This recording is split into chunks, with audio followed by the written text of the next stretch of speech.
Everybody wants to know the truth about a brother named Quick. Okay, ladies and gentlemen, here we are again with another tutorial from Skelton Design Tutorials. My name is Jesse Skelton, and what we're going to be focusing on today is green screening. Now, you all have probably seen this. You know, somebody's on a screen, you want to get rid of the green and put whatever background you want. Creating some pretty cool scenes like this one here I developed working at a studio a couple of years ago. So please excuse the choppiness. I'm just sort of forwarding and backwarding through the timeline here with the directional arrows, but you can see, you know, these patches of guys here and here, these crowds, were actually three guys that we just staggered and repeated that were on a green screen. And likewise, this stairwell and these fellows back or up here, that was also an additional element that was green screened. And what that has allowed us to do is create this cool scene, composite this cool scene, where you can see the background behind these guys. So I'm going to show you guys how to do this. It's actually quite simple, and I'm going to try and get through it as fast as possible. What may end up occurring is that your footage will, if it's zoomed out, will be showing areas that aren't green screened. We would just want to mask that out. Now we can do that by double clicking on the rectangle tool. You can also use other shapes like the triangle and the circle or ellipse, but we're gonna be using a rectangle because most of the edges are okay. It's just the right side there. So we double click with the movie selected. We can double click on the mask itself and we'll get these anchor points we can just draw in.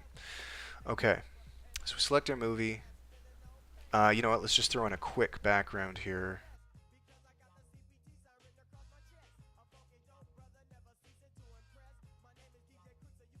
Okay, so we're getting to the keying. Here we go, finally. We go down to the effect panel and down to keying, and what you want to use is key light because it gives you some more options to get in and tweak your settings to help your chroma keying look better. So we grabbed the screen color eyedropper and we just clicked on a part of the green, and you can see it's already getting rid of some of the stuff. We want to throw up our screen gain to about 115, maybe a little bit more, 120. And because at the beginning of the scene I had one of my buddies come in here on the left, we just need to pull this mask in. And that should be good. Okay, so for the most part this is pretty good. The next part that's very important is the screen mat pull down menu. Now these are the only things you're really going to have to tweak if you're doing basic stuff. Again, this is just a basic knowledge I'm sharing with you guys, so I'm sure there's a little bit more detail to some of the other stuff you can do here, but if you're just trying to achieve a simple color key, this is how you do it. So we've got our screen gain and we've chosen our color. Now the things you want to focus on are clip black, clip white, screen shrink / grow, and screen softness. And basically what this is doing is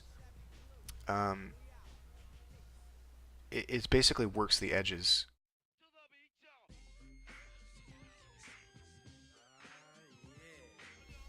In this case, because I had a pretty crisp piece of video, we're not having to worry about the clip black and clip white. You may have to worry about that if you're on like a, I don't know, like a lower resolution. But in this case, we just want to worry about screen shrink / grow and screen softness. So you can see what happens when we start messing around with screen shrink / grow. You can see that outer, basically the edges of your form become visible. And then the softness option will soften those edges. So you just go into screen softness, turn that up a bit. So let's say 1. I don't know. 1 is too much. What do we have? 0.5 before? Let's leave it at 0.5. I don't know what we had it at, but you know what? That looks okay. So we'll just run this through on a quick render and see how it looks.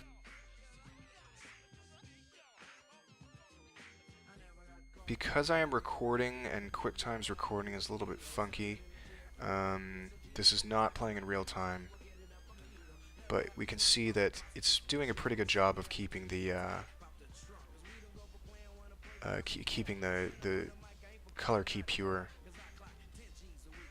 Okay, so we're not going to mess around with this much more. That's basically the gist of how you do that sort of thing. You know, it could use a little bit of tweaking to make these edges look a little nicer, but you know, for now it's not horrible. The other thing I was going to show you guys was something called linear color key.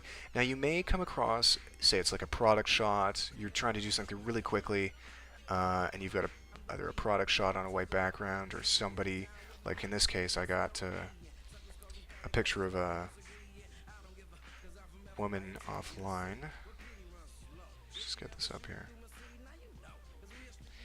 And this is really cool, but we've got this white background and we don't want to have to go in and with a clipping mask and cut all the way around, and then we get to these parts and hair is always a little bit difficult because there's some really fine details in here that you just can't get in and brush out. Now there's ways to go about building an alpha matte for this, but this is just a really quick way of doing things. Again, we're cheating, we've got a white background, it's a little bit easier, but it's gonna let us let's go let my dog in.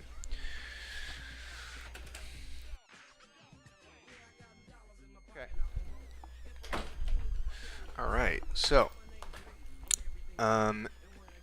this is a really quick solution if you need to do something that's going to be quick and not a lot of scrutiny is going to be given to it, because it doesn't always work out perfectly, but we go to Effect, Key, and Linear Color Key. The reason we don't use Key Light again is because Key Light doesn't actually treat white chroma keys that well. You can see nothing's happening. The screen color's white, but that's not disappearing. We can mess around with this. I don't think it's really going to do anything.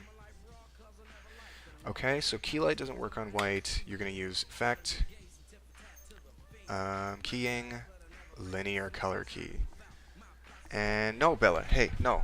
Okay, so we've got to assign our key color, which is going to be the white, and should work out pretty well. We've got a little bit of jagged edging along her hair here, you can kind of see. We're going to basically just go through and I'm going to show you how to soften this up a bit. So matching tolerance may not be it, but we can certainly soften it a bit. And we don't want to get too much because you can see what's happening here. Let's try 5. Okay, no. 10, maybe we need to go up. 15, yeah, because we're adding softness. 20. Okay, we're going to stay at 15. These edges aren't too bad, but what is happening is this woman's face is getting blanked out here. So that's kind of a pain, but there is an easy way to fix it. What we're going to do is duplicate the layer, get rid of the color key, parent the layer to what we have color keyed,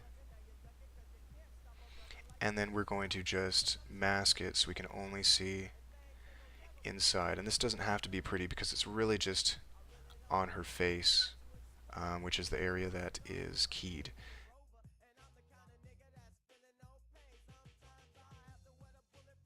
You can see, well, that's not supposed to happen. So we're going to lock the layer that we've parented so we don't accidentally do that again. And it's better. Could fix up that mask a bit, make it reach the bottom.